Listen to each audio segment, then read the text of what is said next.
14.4.10, Toš direkt, tokratna tema krščanstvo, lokacija Cerkev Sveti Jurij, Ptuj.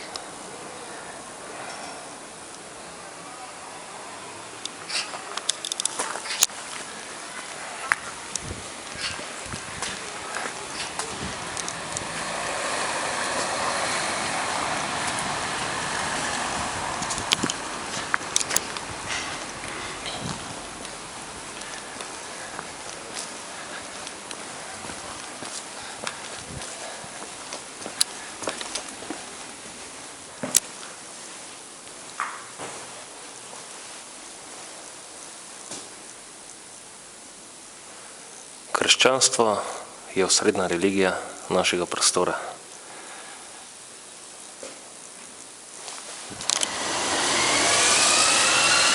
Krščanstvo je osrednja religija našega prostora.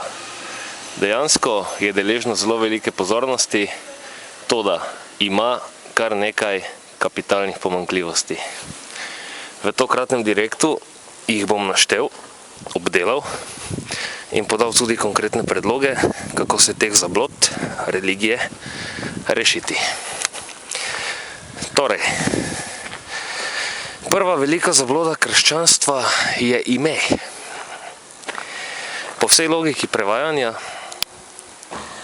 bi se ta religija morala imenovati kristjanstvo, ne krščanstvo. Saj so kristjanke in kristjani, torej kristjanstvo.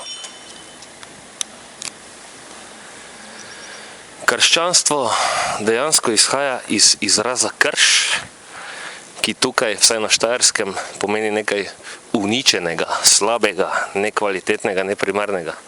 Torej, lahko tudi rečem, da je krščanstvo na nek način ustrezno imenovanje te religije, saj so tiste bistvene idejne pomanjkljivosti skrite v jedru te filozofije, katero ta religija širi in tudi zelo intenzivno ščiti. Prestavil se bom na lokacijo, kjer lahko cerkev opazujemo z privzdignjenega stališča.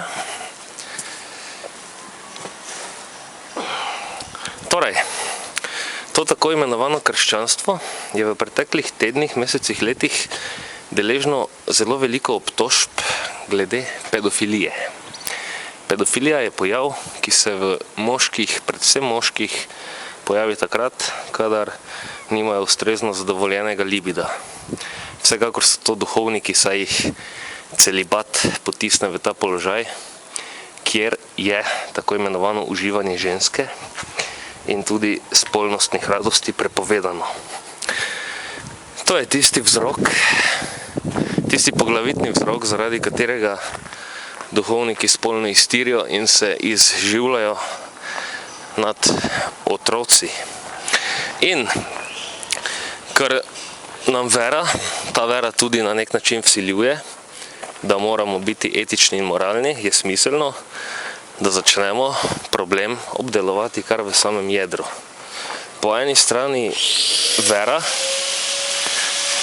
ustrahuje pred odhodom, potovanjem v pekel, po drugi strani pa predstavniki, distributorji te vere širijo dejanja, ki so v neskladju s tem, kar je kristjankam in kristjanom, krščankam in krščanom prepovedano.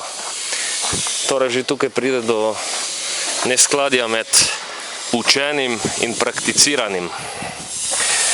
V glavnem, vzrok za ta nečedna dejanja in bolestna ter bolna dejanja je, kot rečeno, prepoved povsem naravnih bioloških stikov z žensko.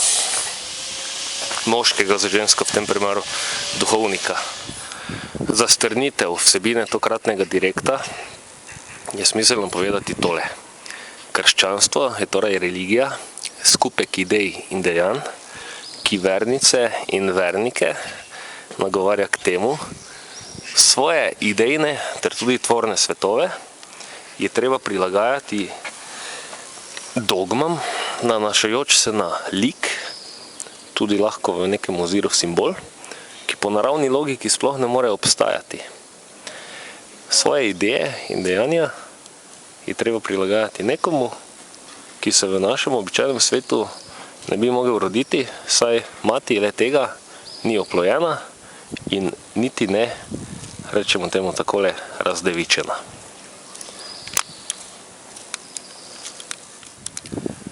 Skupek teh dejstev lahko pomeni le tole.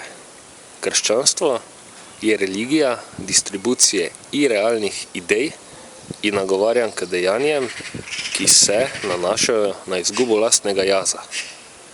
Predvsem se to vidi v tem, Bog je nekaj izven tebe in ti moraš sebe žrtvovati na nek način, se izrazim sedaj takole, da te Bog sprejme v svojo zaščito, v svojo družbo oziroma v svoje okolje.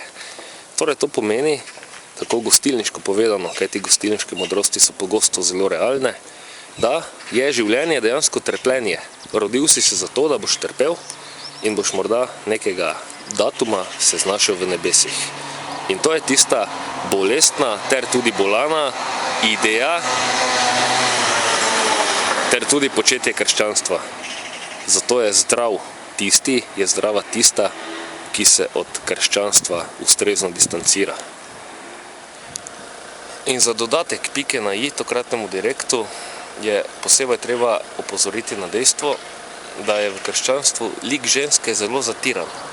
Vselej in zmeraj se govori o očetu, o Bogu. Bog je oče. Kje je pa mati? Je mati zgolj tista Marija, ki je rodila brezmadežno Jezusa, ali je tudi ženska pojmovana kot ideja, tista ideja nad Jezusom? Se tudi, če se osredotočimo na vlogo moškega spola, je Jezus in Bog nad njim in Marija ter boginje nad njo ne. Torej, da strnem. Imamo dva nekako utelešena lika, Jezusa in Marijo. Jezus kot moški spol ima nad seboj Boga, Marija kot ženski spol ima nad seboj Boga, ne boginje. In tukaj neskladje v bistvu spet naravne logike. Moški, moški, ženska, ženska. V krščanstvu je pa moški, moški, ženska, moški. In tudi v tem se razvijajo temelji za zatiranje žensk v naši realni družbi izven cerkve. Ženska v religiji krščanstvo ni ustrezno upoštevana, še manj pa spoštovana. Torej, povsem logičen nasvet, da življenje ne postane krš, da ne postane rasul, da ne postane vpetost v nek sistem, kjer postane človek ovca, pogosto se tako reče, gre zgolj za ovce, je, da se tudi znotraj zgradb cerkev sama po sebi ni sporna. Sporno je početje v cerkvi, kajti cerkve kot zgradbe so umetnine. Bilo jih je že takrat težko graditi, bilo jih je tudi dokaj drago vzdrževati. Postavljene so tudi na mesta, ki so v energetskih in materialnih ozirih nekako pogosto najboljša v krajih. Tako da cerkve kot stavbe, kot tudi tiste ideje v človeku samem, ne gre poistovetovati s sistemom, ki ga vodijo iztireni župniki. Je pa bistveno vedeti, za zagotavljanje lastnega plodnega in bogatega življenja